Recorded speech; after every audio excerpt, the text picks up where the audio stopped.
2016 edition, and in this video we'll be doing the unboxing, and I'll also give you my first impressions, and I'll also share some photos that we take with this device.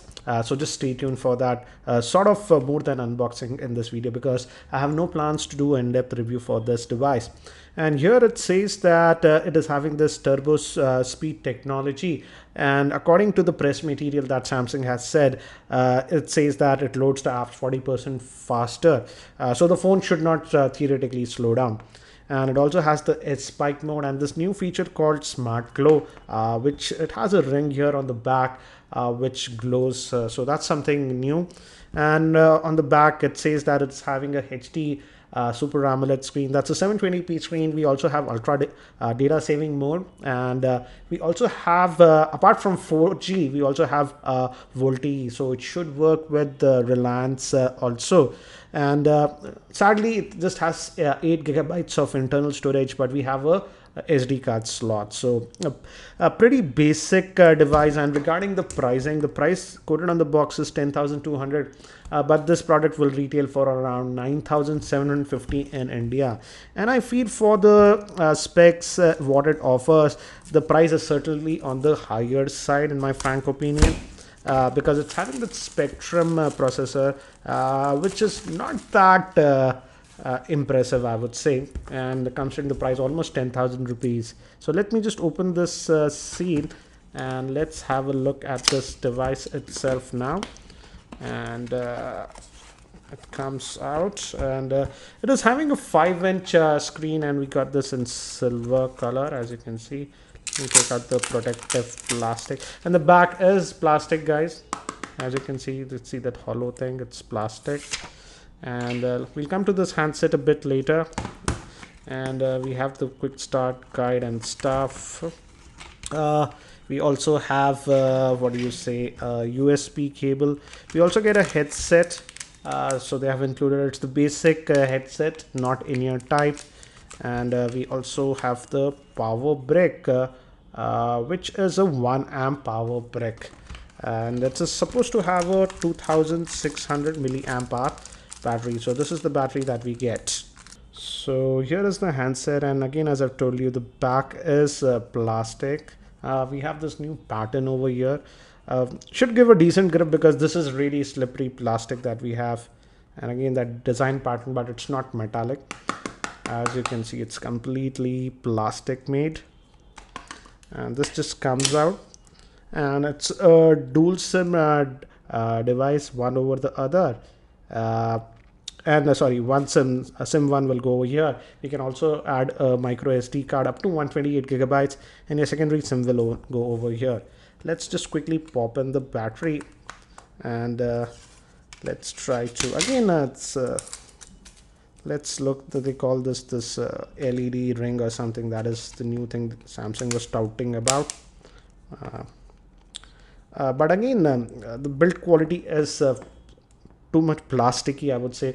It's like earlier Samsung phones that we saw in 2013, 2014, mostly plastic. So that sort of build quality in my frank opinion. Let me give you a physical overview. We have the 3.5mm headphone jack, and indent to open the back cover, power on off button. On the bottom, the main microphone, and micro USB slot that will be used for charging. And on this end, we just have the volume rockers. Moving to the camera, the rear facing camera is a 8 megapixel shooter, and the front facing camera is supposed to be a 5 megapixel shooter. And by the time I just set this up, let me quickly give you a configuration overview.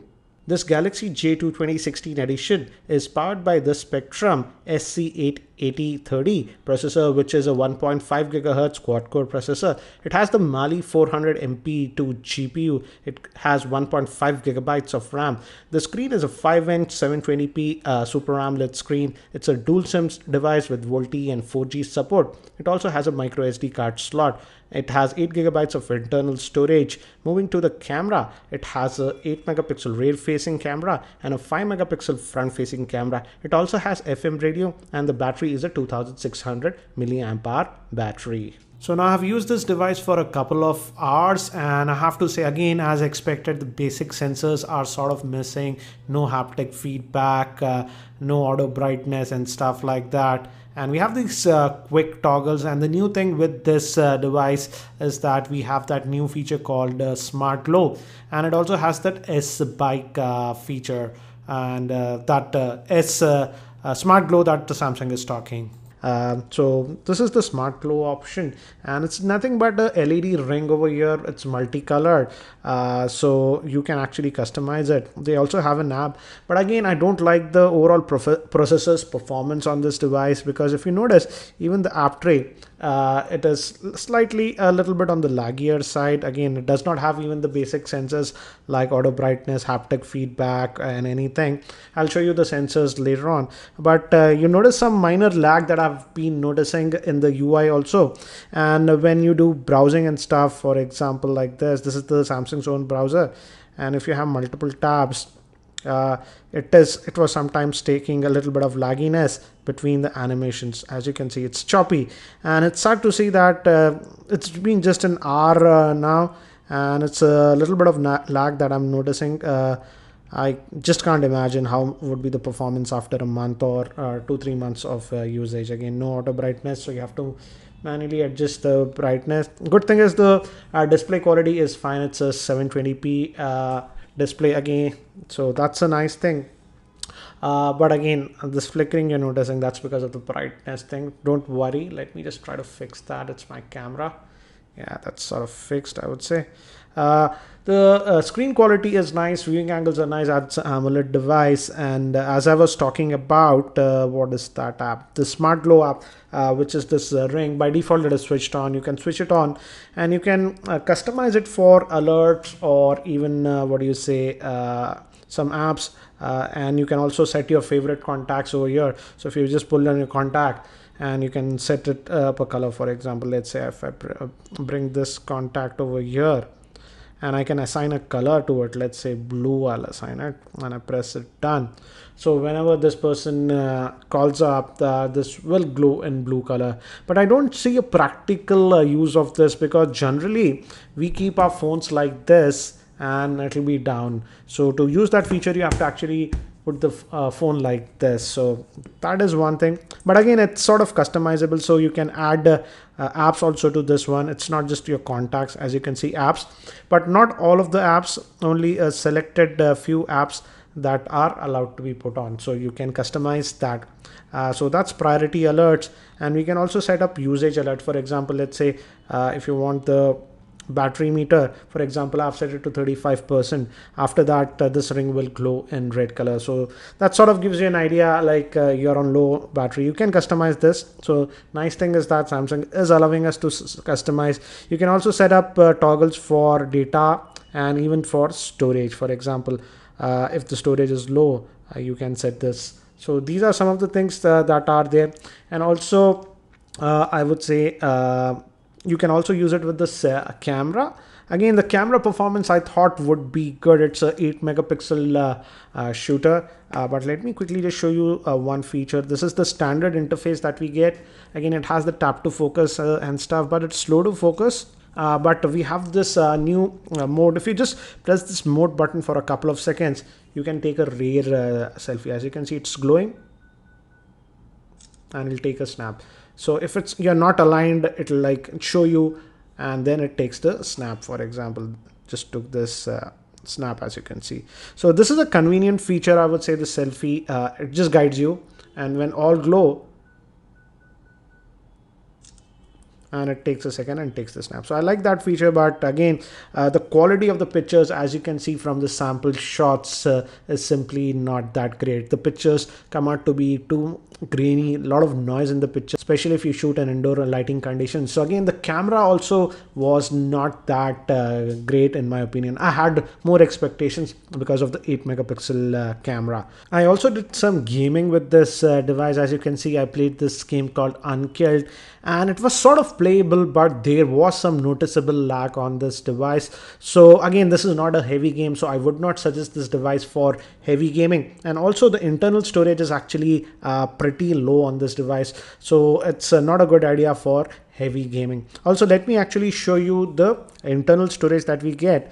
I took a screenshot. This is the gallery, and out of that 8 gigabytes you just get 3.94 gigabytes of space left. Now I've installed some basic these 3 apps, that's it, and I have set up my Google account. Apart from that, I haven't installed anything, and Uncle is also not a big game, just below 200 MB. So let me show you the storage, and if we go to the storage tab, as you can see, now I have just about 3 gigabytes of space left. So internal storage is also pretty low on this device, so you have to be aware of that. I also did check the charging, and I even checked it with a fast charger, but this charging is actually pretty slow. It should take you about close to 3 hours for charging it fully. And yes, I tried it with a fast charger, it did not make any difference.